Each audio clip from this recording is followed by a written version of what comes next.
Aujourd'hui, je vais vous expliquer comment nous on navigue au Tuamotu dans les atolls. La majorité des atolls sont des véritables champs de mines, avec des dizaines et des dizaines de patates de corail, et certaines sont visibles et d'autres pas, en partie submergées. Et là, c'est vraiment une grande difficulté. Nous utilisons OpenCPN et les cartes satellites au format MB-Tile. Ça, je vous mettrai le lien parce qu'on peut les télécharger sur Internet directement ou alors les construire soi-même.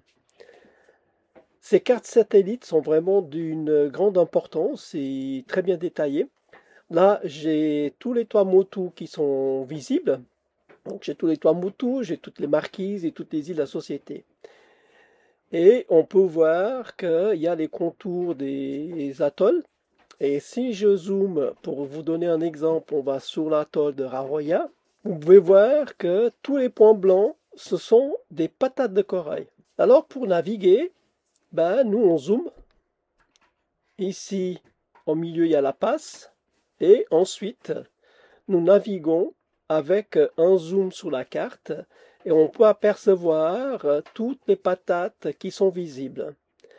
Alors, tous les points blancs, celles qui sont visibles à l'œil nu, mais vous avez par exemple ici des couleurs un petit peu plus foncées qui montrent des patates submergées.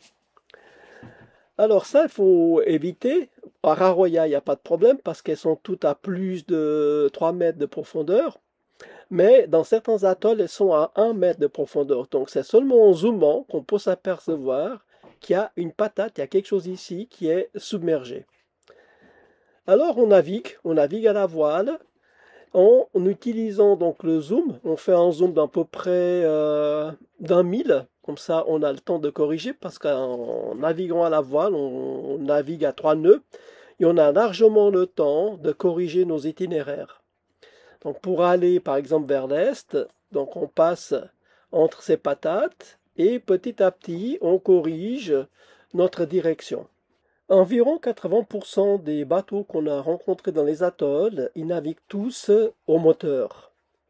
Nous, on préfère naviguer à la voile, surtout qu'on profite des bonnes conditions météo pour le faire, et on navigue à une vitesse à peu près de 3 nœuds, ce qui nous suffit largement pour éviter les patates et corriger les trajectoires.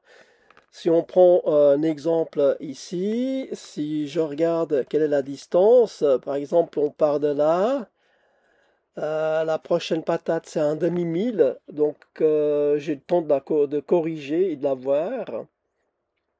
Donc on fait notre trajectoire comme ça, au fur et à mesure qu'on avance. Les cartes satellites se sont vraiment avérées très correctes, très exactes sur l'emplacement des patates et la position du bateau.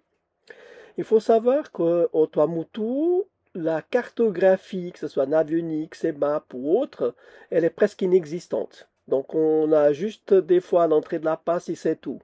Il n'y a aucune carte qui mentionne toutes les patates présentes dans un atoll. Donc les cartes satellites là, elles sont indispensables pour naviguer en sécurité et passer d'un atoll à un autre. Si on n'a pas ce système, il faut naviguer avec quelqu'un devant l'étrave qui signale l'emplacement des patates et toujours avec le soleil dans le dos. Ce système n'empêche pas une veille active, c'est-à-dire qu'on a ces cartes satellites dans le cockpit, à la barre, mais il y a toujours un de nous deux qui surveille si c'est toujours correct ou pas d'emplacement qui est indiqué. Jusqu'à présent, on n'a jamais eu de souci. On a toujours navigué avec ce système. Tout a été exact. Toutes les positions des patates étaient correctes. Et on a, grâce à ce système, pu rentrer dans un atoll à minuit par une nuit noire sans problème.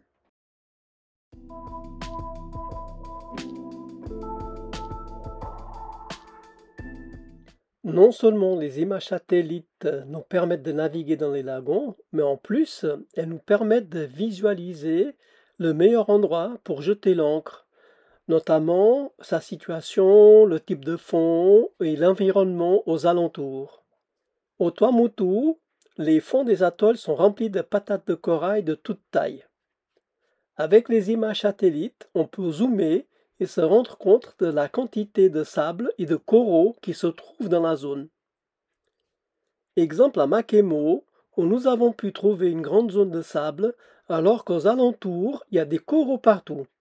En outre, le vent changeant constamment, il est important de savoir si le mouillage est protégé par un motu ou s'il est complètement ouvert au vent. Comme ici, à Raroya, où nous avons mouillé derrière un grand motu pour nous protéger contre un maramout arrivant du sud-est.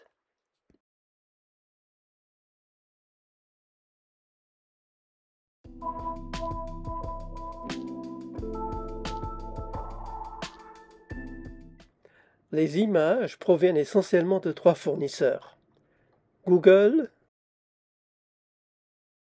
Bing et ArcGIS. Il faut avoir les images de ces 3 sites car elles peuvent être différentes en fonction du jour du passage du satellite. Voici un exemple avec l'image de Taanea avec ArcGIS. On constate au milieu du lagon une grande zone avec des nuages qui cachent l'emplacement des patates de corail. Dans ce cas, il faut changer la source avec une image satellite différente qui vous donne une zone claire, comme ici avec Bing.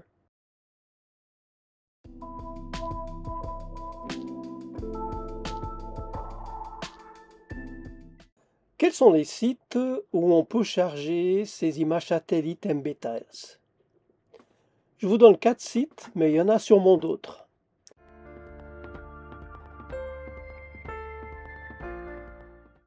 Le premier, c'est ChartLocker. Le site ChartLocker dispose d'un vaste éventail de pays et de la zone Pacifique et Caraïbes. Il est mis à jour très régulièrement.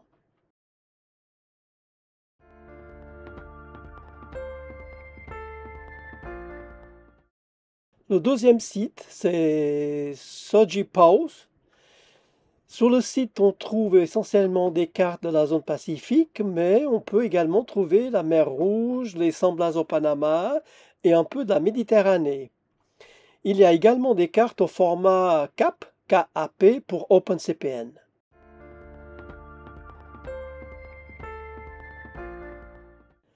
Le troisième site, c'est SVOslot. Celui-ci, c'est un des sites que nous utilisons le plus souvent. La page contient également un mode d'emploi pour l'utilisation des fichiers MBTiles dans OpenCPN. Et il permet non seulement de télécharger des cartes satellites de ArcGIS, Bing, Google, mais aussi des cartes de navigation CMAP et Navionics pour certaines zones.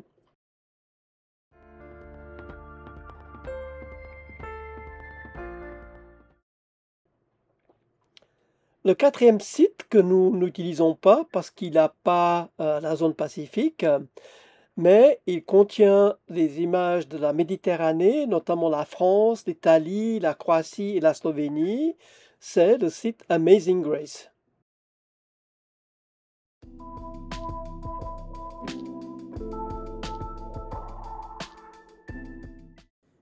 Nous utilisons ces images avec OpenCPN, mais elles sont aussi reconnues par le logiciel gratuit de navigation QVTLM. Ces 2 logiciels sont gratuits pour Mac, PC, Linux et Raspberry. OpenCPN existe en version Android, mais elle est devenue payante. À la place, on peut utiliser l'application gratuite Guru Maps sur Android qui permet de lire les fichiers MBTiles. La condition pour pouvoir naviguer avec ces images, c'est d'avoir votre position GPS à l'écran. Autrement, les images servent uniquement à vous donner des informations statiques.